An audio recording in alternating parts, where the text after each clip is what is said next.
السلام علیکم ورحمۃ اللہ وبرکاتہ۔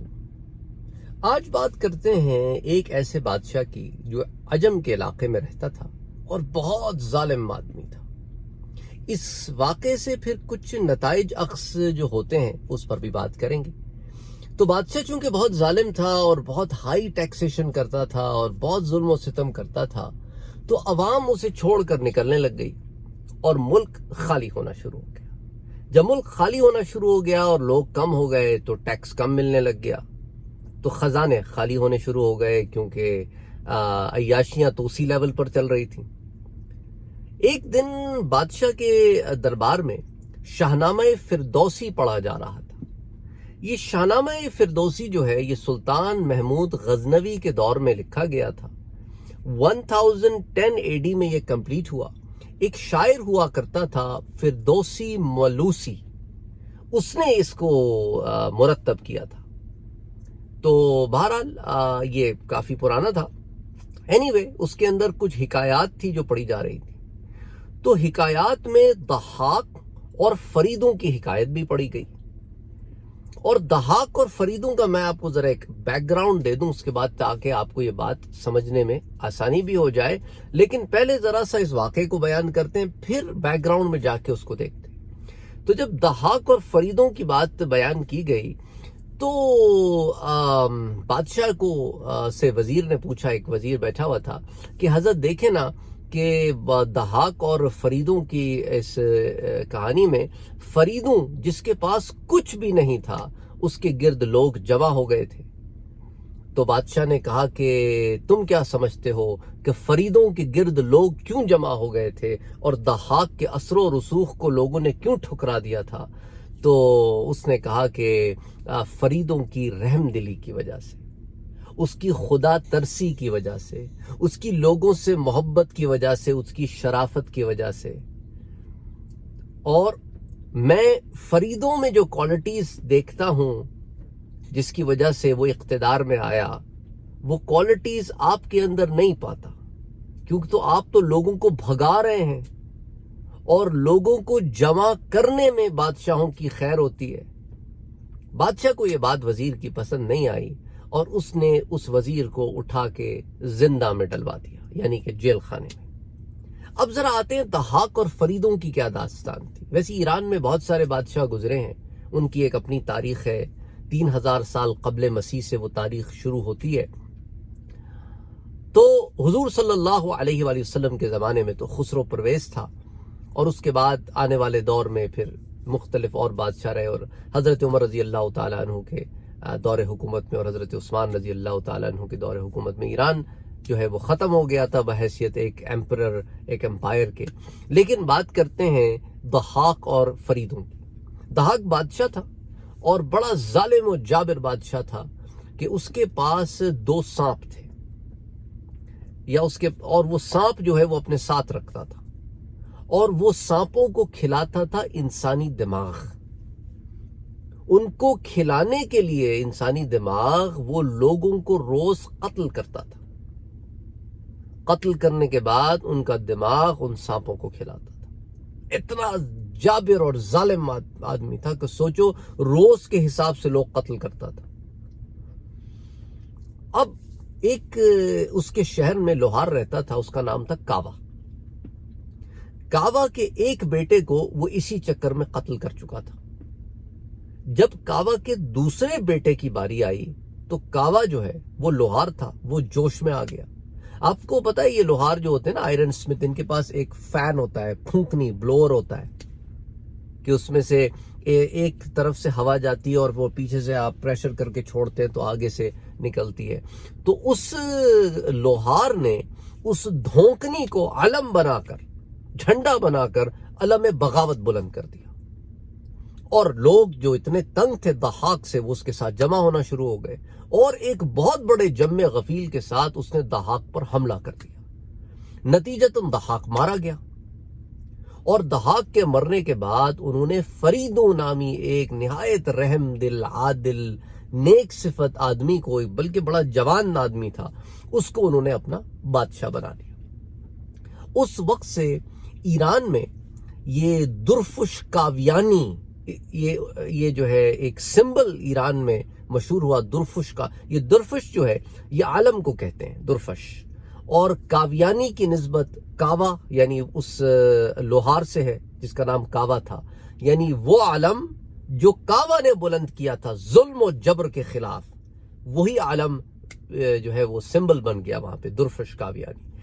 اچھا, اب ہوا یہ کہ اب واپس واقعے کی طرف آتے ہیں کہ بادشاہ نے وزیر کو زندہ میں دلوا دیا.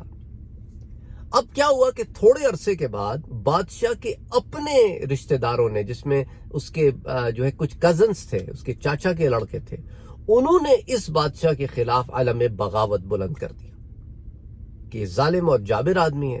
تو وہ لوگ جو بادشاہ کو چھوڑ کے جا چکے تھے وہ ان کے اطراف جمع ہو گئے اور انہوں نے پھر بغاوت کر کے اس بادشاہ کو ختم کر دیا. تو اب سٹوری تو یہاں اینڈ ہو گئی, لیکن یہاں سے 2-3 چیزیں ہیں جو میں آپ سے ڈسکس کرنا چاہتا ہوں.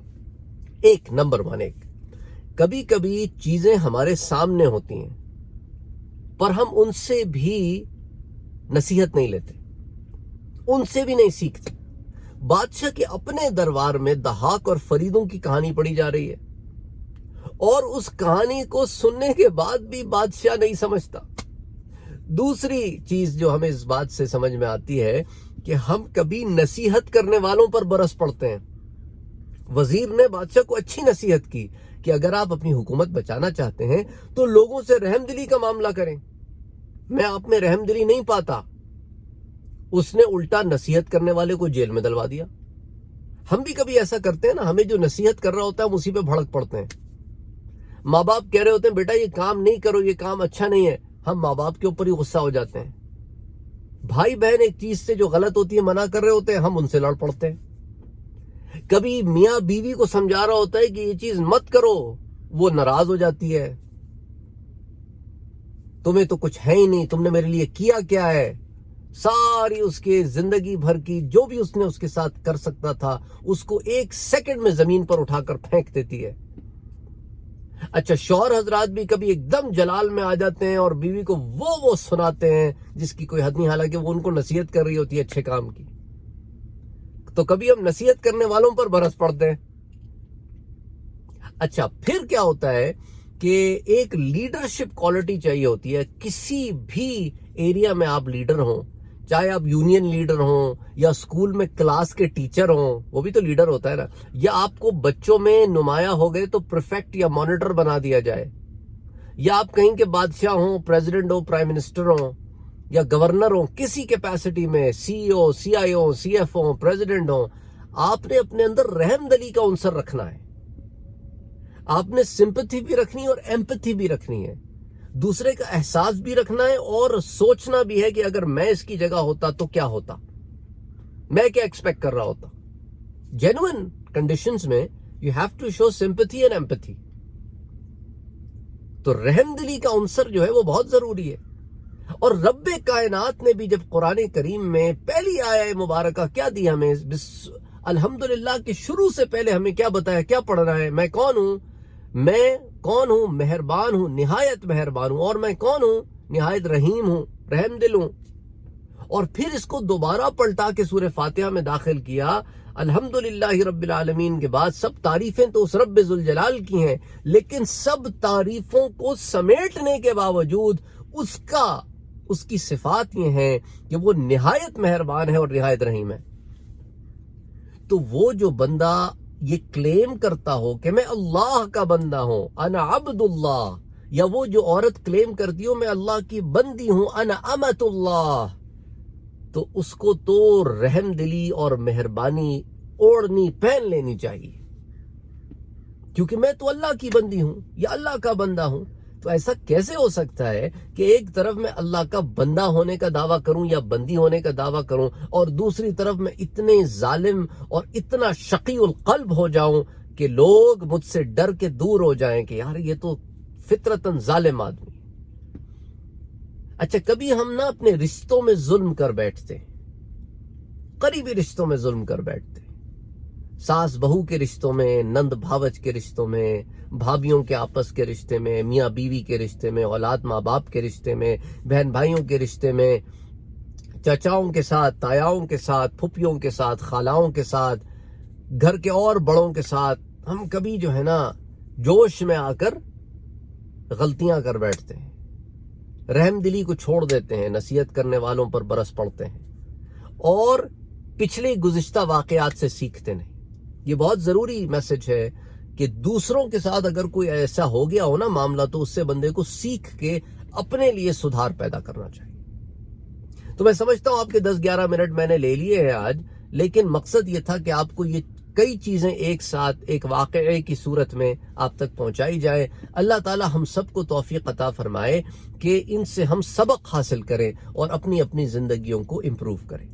اپنا اور اپنوں کا بہت خیال رکھیے گا، مجھے دعاؤں میں یاد رکھیے گا۔ السلام علیکم ورحمۃ اللہ وبرکاتہ۔